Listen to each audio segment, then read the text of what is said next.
Hello friends. तो आज हम लोग बात करेंगे पाइल्स, फिशर और फिस्टुला के बारे में। पाइल्स, फिशर और फिस्टुला ये तीनों एनल कैनाल में होने वाली डिजीजेज होती हैं जिसके बारे में सबको बहुत कम पता होता है।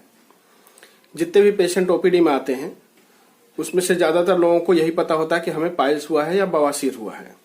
जितने भी पेशेंट ओपीडी में आते हैं, अगर उनको कोई भी एनल कैनाल की दिक्कत होती है, कोई भी डिजीज होती है, दर्द होता हो, पस आता हो, खून आता हो, कुछ भी होता हो, तो आकर के डॉक्टर को यही बताते हैं कि हमें डॉक्टर साहब पाइल्स हो गया है या बवासीर हो गया है।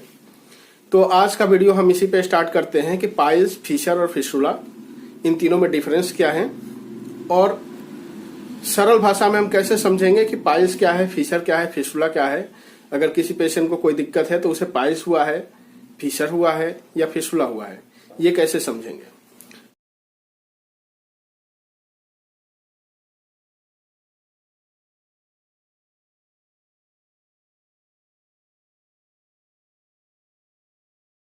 तो आज का लेक्चर हम लोग स्टार्ट करते हैं इस पे। तो सबसे पहले हम लोग आते हैं पाइल्स पे। तो पाइल्स जनरली जिसको कि आम भाषा में पेशेंट बवासीर बोलते हैं, तो पेशेंट जब भी आते हैं तो बोलते हैं हमें बवासीर हो गया है या पाइल्स हो गया है, खूनी हो गया है, बादी हो गया है, ये सारी चीजें आकर के बताते हैं। तो सबसे पहले तो हम समझते हैं कि पाइल्स होता क्या है। तो पाइल्स जनरली जो अगर कोई इंटरनल मास एनल कैनाल के थ्रू बाहर आता है, कोई स्वेलिंग बाहर आती है, उससे ब्लीडिंग हो भी सकती है, नहीं भी हो सकती है। तो अगर कोई स्वेलिंग बाहर आ रही है तो उसको हम पाइल्स कहेंगे। और जनरली जो पाइल्स होते हैं वो पेनलेस होते हैं। पाइल्स में दर्द नहीं होता। अगर दर्द हो रहा है आपको, उसके साथ ब्लीडिंग हो रही हो या नहीं हो रही हो, तो अदर कंडीशन हो, पाइल्स नहीं हो सकता। हाँ, पाइल्स की एक्सट्रीम कंडीशन होती है जो कि 4 डिग्री पाइल्स होता है। अगर वो प्रोलैप्स्ड है और थ्रम्बोस्ट हो गया हो, इन्फ्लेमेशन है उसमें, तो उसके साथ साथ उसमें दर्द एसोसिएटेड हो सकता है, पेन एसोसिएटेड हो सकता है। तो वो एक्सट्रीम कंडीशन है पाइल्स की, तो उसमें पेन हो सकता है। अदरवाइज पाइल्स में पेन नहीं होता है। तो पाइल्स की बात करते हैं तो पाइल्स जिसको कि बवासीर बोलते हैं, आयुर्वेद में इसको अर्श बताया गया है। तो पाइल्स 2 प्रकार के होते हैं, एक तो ब्लीडिंग पाइल्स होते हैं, एक नॉन ब्लीडिंग पाइल्स होते हैं। दूसरी एक कैटेगरी है एक्सटर्नल पाइल्स और इंटरनल पाइल्स की। तो जो एक्सटर्नल पाइल्स होते हैं, एक्सटर्नल का मतलब बाहर, तो जो एनल कैनाल के बाहर अगर स्वेलिंग रहती है, परमानेंट रहती है, या शौच करते समय अगर वो स्वेलिंग बाहर आती है या ज्यादा फूल जाता है, तो उसको हम लोग एक्सटर्नल पाइल्स बोलते हैं। और वही अगर इंटरनल पाइल्स उसको बोलेंगे, इंटरनल का मतलब अंदर। तो अगर शौच करते समय अंदर से कोई पाइल्स मास बाहर की तरफ आता है तो उसको हम लोग इंटरनल पाइल्स बोलते हैं। जैसे कि ये एनल कैनाल समझ लीजिए, इसमें से अगर पाइल्स मास ऐसे अंदर के तरफ से बाहर आ रहा है, 3 पाइल्स मास आपको दिख रहे हैं इसमें। जनरली पाइल्स की जो पोजीशन होती है 3 o'clock, 7 o'clock और 11 o'clock होती है। अब ये क्लॉक वाली जो पोजीशन होती है, मैं अगले वीडियो में पाइल्स जब डिस्कस करूंगा पूरा तो उसमें मैं बताऊंगा। तो इस टाइप से अगर अंदर से कोई मास बाहर आता है तो इसको हम लोग इंटरनल पाइल्स बोलते हैं। इंटरनल पाइल्स जनरली पेनलेस होते हैं क्योंकि इसमें स्किन का एसोसिएशन नहीं होता है, स्किन का पार्टिसिपेशन नहीं होता। ये म्यूकस मेम्ब्रेन से होते ढके हुए रहते हैं, तो इसमें कोई पेन नहीं होता। दूसरा पाइल्स है एक्सटर्नल पाइल्स। मान लीजिए एनल कैनाल है, इसके चारों तरफ ये वाला एरिया अगर फूल गया हो, सूज गया हो या मस्से टाइप का उभर आया हो, तो उसको हम लोग बोलते हैं एक्सटर्नल पाइल्स। तो ये तो 2 कंडीशन हुए पाइल्स के। दूसरी एक कैटेगरी आती है ब्लीडिंग और नॉन ब्लीडिंग। ब्लीडिंग पाइल्स का मतलब यह है कि अगर पाइल्स मास से ब्लीडिंग हो रही है, खून आ रहा हो, तो उसको ब्लीडिंग पाइल्स बोलेंगे। और अगर खून नहीं आ रहा हो तो उसे नॉन ब्लीडिंग पाइल्स बोलते हैं। अब इसी को जैसे कि आयुर्वेद में बोला गया है अर्श, तो अर्श के 2 कैटेगरी बताए गए हैं आयुर्वेद में, एक शुष्क अर्श और एक आर्द्र अर्श। शुष्क अर्श का मतलब यह है कि वो नॉन ब्लीडिंग वाले पाइल्स है, और अगर आर्द्र अर्श है तो इसका मतलब वो, आर्द्र मतलब गीला, इसका मतलब यह है कि वो ब्लीडिंग पाइल्स की बात की जा रही है। ब्लीडिंग पाइल्स को ही हम लोग मॉडर्न में हेमोरॉइड्स के नाम से जानते हैं। तो ब्लीडिंग और नॉन ब्लीडिंग पाइल्स, जिसमें से ब्लड आ रहा है तो ब्लीडिंग पाइल्स है। अब ब्लीडिंग पाइल्स ब्लड आता क्यों है? होता क्या है कि जनरली जो इंटरनल पाइल्स होते हैं वही ब्लीडिंग पाइल्स होते हैं। एक्सटर्नल पाइल्स जो होते हैं वो नॉन ब्लीडिंग पाइल्स होते हैं, जिन्हें की बादी बवासीर आम बोलचाल की भाषा में हम लोग बोलते हैं। और उसी को आयुर्वेद में शुष्क अर्श बताया गया है।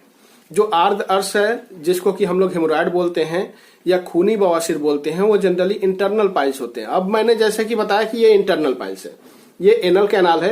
एनल कैनाल के अंदर से अगर कोई मांस निकलता है तो उसको इंटरनल पाइल्स बोलते हैं। ये 3 मांस निकले हुए तो इनको इंटरनल पाइल्स बोलेंगे। अब होता क्या है कि जब आप शौच करने बैठते हैं तो ये जो इंटरनल पाइल्स होते हैं बाहर आ जाते हैं। अब बाहर आ जाते हैं तो इस जो इंटरनल पाइल्स का जो मस्सा है, इसके अंदर बहुत सारे वेन्स के गुच्छे होते हैं, बहुत सारी खून की नलियां होती हैं जो कि आपस में उलझी हुई रहती हैं, उसमें खून भर जाता है। ठीक है, ब्लड का इंगोजमेंट हो जाता है। तो वो जब इंगोजमेंट होता है और जब आप शौच करने बैठते हैं तो ये जो एनल कैनाल है ये स्पाज्म होता है, इसमें स्पाज्म होता है, ये इसको कस के पकड़ेगा। जब कस के पकड़ेगा तो इसमें खून भर जाएगा। जब खून भर जाएगा तो अगर इसमें प्रेशर ज्यादा हो जाएगा तो पिचकारी जैसे कि आप एक बैलून लिए हो, बैलून में पानी भर लिए हो या कलर भर लिए हो और उसमें बाहर से प्रेशर डालिए और एक कहीं से एक छेद कर दीजिए। तो जैसे कि निडल से कोई दवाई, सिरिंज से कोई दवाई प्रेस करने के बाद बाहर फेंकता, उस टाइप से ब्लीडिंग होती है। तो इसको हम लोग ब्लीडिंग पाइल्स का नाम देते हैं। तो जनरली ये इंटरनल पाइल्स में ही होते हैं, क्योंकि इंटरनल पाइल्स मैकेनिकल हो जाता है। इसमें होता क्या है कि तीनों पाइल्स बाहर आए, बाहर आने के बाद ये स्पाज्म हुआ, स्पाज्म होने के बाद इसमें प्रेशर बढ़ा। अब प्रेशर बढ़ने के बाद ये अंदर जाएगा ही नहीं, क्योंकि बाहर आकर इसमें काफी स्वेलिंग हो गई, अंदर नहीं जाएगा। तो इसमें जो भी ब्लड होगा वो बाहर एक बार निकल आया, स्क्वीज हो जाएगा। स्क्वीज होने के बाद ये अपने आप अंदर हो जाएगा। और अगर 3rd डिग्री या 4th डिग्री का पाइल्स हो गया है तो उसको प्रेस करके पेशेंट अंदर करते हैं। तो ये हो गया पाइल्स। अब इसमें एक और कैटेगरी आती है जिसको कि एक्सटर्नल पाइल्स में ही हम लोग काउंट करते हैं, उसको हम लोग बोलते हैं सेंटिनल पाइल्स। सेंटिनल का मतलब होता है पहरेदार, प्रहरी या दरवान, जो कि दरवाजे पे, गेट पे या गेट कीपर होते हैं, उनको हम लोग सेंटिनल नाम देते हैं। तो अगर दरवाजे पे, इसका मतलब कि एनल कैनाल के बाहर अगर कोई मस्सा परसिस्ट करता है या स्वेलिंग है तो उसको हम लोग नाम देते हैं सेंटिनल पाइल्स का। तो ये सेंटिनल पाइल्स होता है जो कि एक एक्सटर्नल पाइल्स या इसको शुष्क अर्श के नाम से हम लोग जानते हैं। तो ये बाहर का बाहर रहता है, इसको भी हम लोग क्षार सूत्र से लाइगेट करते हैं और लाइगेट करके इसको निकालते हैं। तो ये तो हो गया हम लोगों का पाइल्स, जिसको कि बवासीर बोलते हैं। तो जिसमें मस्सा हो, चाहे उससे खून आता हो ना आता हो, उसको हम लोग पाइल्स बोलेंगे, बवासीर बोलेंगे। इसमें जनरली पेन नहीं होता है। अगर 4th डिग्री का पाइल्स है और उसके साथ साथ वो थ्रम्बोस्ट हो गया है, बाहर निकला रहा है, वो अंदर नहीं जाता है, और उठने बैठने, साइकिल मोटरसाइकिल चलाने की वजह से उसमें चोट लगता है, इन्फ्लेमेशन होता है, तो वो पेन क्रिएट करेगा, तो पेनफुल होगा। अदरवाइज जो पाइल्स होते हैं वो पेनलेस होते हैं। दूसरी बात करते हैं हम लोग फिशर की। तो फिशर क्या होता है? फिशर का मतलब होता है दरार। फिशर का मतलब होता है दरार। तो अगर जैसे कि आप लोग देखे होंगे किसी का ओठ फटा होता है, यहाँ पे ओठ से ऐसे फटा होता है दोनों साइड में, या पैर में बेवाय जिसको बोलते हैं हम लोग, वो फटा होता है। तो उस टाइप की कंडीशन अगर आपके एनल कैनाल में हो गई है, एनल कैनाल कहीं से क्रैक हो गया है, जैसे एनल कैनाल है, एनल कैनाल अगर ये 6 o'clock पोजीशन होती है, ठीक है, 6 o'clock पोजीशन मतलब पोस्टेरियर लाइन जो रीढ़ की हड्डी आती है नीचे, तो 6 o'clock पोजीशन पे अगर यहाँ पे अगर क्रैक हो गया आपका एनल कैनाल, तो इसको हम लोग फिशर बोलते हैं। जनरली जो मोस्ट कॉमन पोजीशन होता है फिशर का 75% के आसपास, वो 6 o'clock होता है यहाँ पे पोस्टेरियर लाइन पे, ठीक है। इंटीरियर लाइन पे नियर अबाउट 25% के आसपास केसेस मिलते हैं। उस 25% के केसेस में भी मोस्टली जो इंटीरियर फिशर होते हैं वो फीमेल्स में पाए जाते हैं। तो फीमेल्स में भी मोस्टली जो फिशर होते हैं वो 6 o'clock पे ही पाए जाते हैं, 6 o'clock पे ही पाए जाते हैं, क्योंकि 75% फिशर जो होते हैं वो 6 o'clock पे होते हैं। जो 25% फिशर 12 o'clock पे होते हैं उसमें मोस्टली फीमेल्स में पाए जाते हैं। तो अगर कहीं पे आकर अगर आपके एनल कैनाल में क्रैक हो गया है तो उसको हम लोग बोलेंगे फिशर। अब क्रैक हो गया है तो इससे क्या क्या हो सकता है? एक तो सीवियर पेन होगा, जब भी आप शौच करने जाएंगे, लैट्रिन करने जाएंगे, जब भी आपका स्टूल पास आउट होगा, तो स्टूल पास आउट होने का मतलब ये डायलेट होता है, एनल कैनाल डायलेट होगा। जब डायलेट होगा तो ये जो ऑलरेडी फटा हुआ है वो और फटेगा, ठीक है। तो उसमें और ज्यादा टीयर होगा, तो उसमें कटिंग बर्निंग सेंसेशन होगा, बहुत ज्यादा सीवियर पेन होता है। और उसके साथ साथ जैसे ये दोबारा फटेगा वहां से ब्लीडिंग होगी। अब ये ब्लीडिंग कभी फव्वारे के रूप में नहीं होगी, ठीक है। फव्वारे के रूप में तब हो रहा था जबकि उस पर कोई प्रेशर था, मास था पाइल्स में, उसमें अगर ब्लड फील्ड हो गया, उस पर प्रेशर क्रिएट हो गया है, तब एकाएक जब ब्लड निकलता है तो उसमें से फव्वारा निकलता है। अब यहाँ पे क्या है कि फट गया तो यहाँ से बूंद बूंद करके ड्रॉप बाय ड्रॉप ब्लीडिंग होगी। एक्यूट अगर फिशर है, तुरंत फट गया है और बहुत ज्यादा हो गया है, सीवियर कंडीशन हो गई, तो उसमें से ज्यादा ब्लीडिंग होती है, तो वो भी फव्वारे की तरफ नहीं होगी, बहुत ज्यादा मात्रा में ब्लीडिंग होगी, जैसे कि टप टप टप टप आपके फ्लश में पॉट में गिरेगा खून। वो 1 चम्मच भी हो सकता है, 4 चम्मच भी हो सकता है, 10 चम्मच भी हो सकता है। तो ये फिशर की कंडीशन है। तो फिशर की कंडीशन में क्या हो रहा है, एक तो दरार होगा, क्रैकिंग होगी उसमें एनल कैनाल में, और क्रैकिंग की वजह से सीवियर पेन होगा। जब भी पेशेंट टॉयलेट के लिए जाना चाहेगा तो वो डरेगा, उसको पेन से डर लगेगा कि अगर हमें टॉयलेट जाना है, अगर हमें लैट्रिन जाना है, तो वहां पे जब भी हम पॉट पे बैठेंगे तो हमें पेन होगा, सीवियर पेन होगा। तो पेशेंट लैट्रिन जाने से, टॉयलेट जाने से डरता है। सीवियर पेन होता है, उसमें कटिंग बर्निंग सेंसेशन होता है, जैसे कोई कैंची से काट रहा है। इसीलिए आयुर्वेद में इसको नाम दिया गया है परिकर्तिका।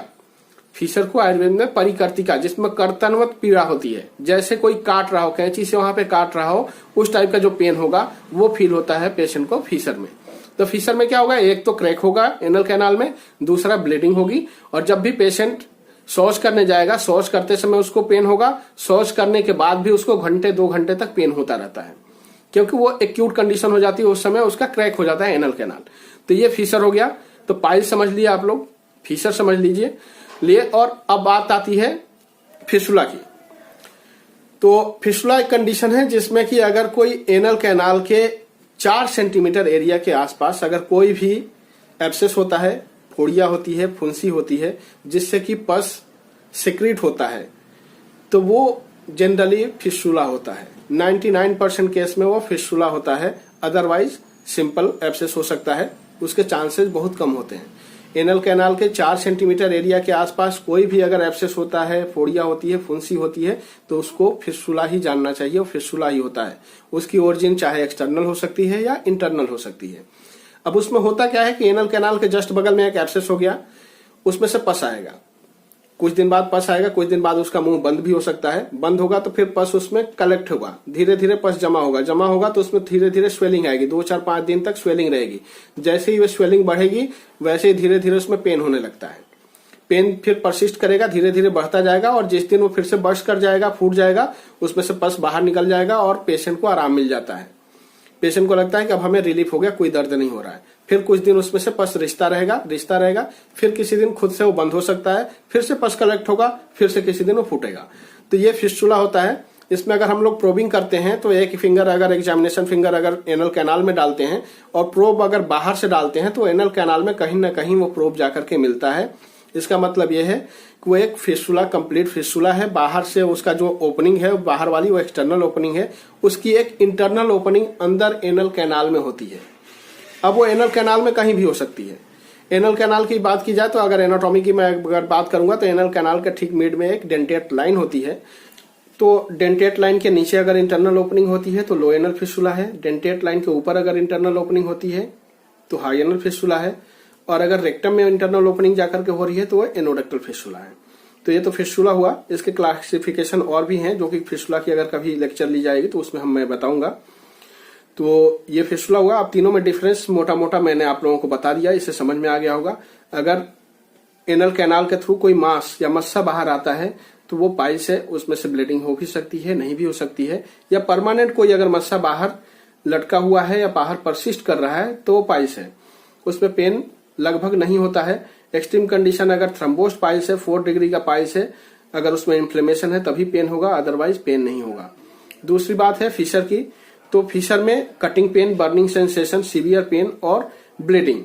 कभी कभी ब्लीडिंग टपक के नहीं होती है, तो अगर लैट्रिन का जो स्टूल का कॉलम है उसमें अगर ब्लड मिक्स होकर के आ रहा है या लग के आ रहा है तो भी फिशर का इंडिकेशन है। तो फिस्टुला एक कंडीशन है जिसमें कि अगर कोई एनल कैनाल के 4 सेंटीमीटर एरिया के आसपास अगर कोई भी एब्सेस होता है, फोड़िया होती है, फुंसी होती है, जिससे कि पस सिक्रीट होता है, तो वो जनरली फिस्टुला होता है।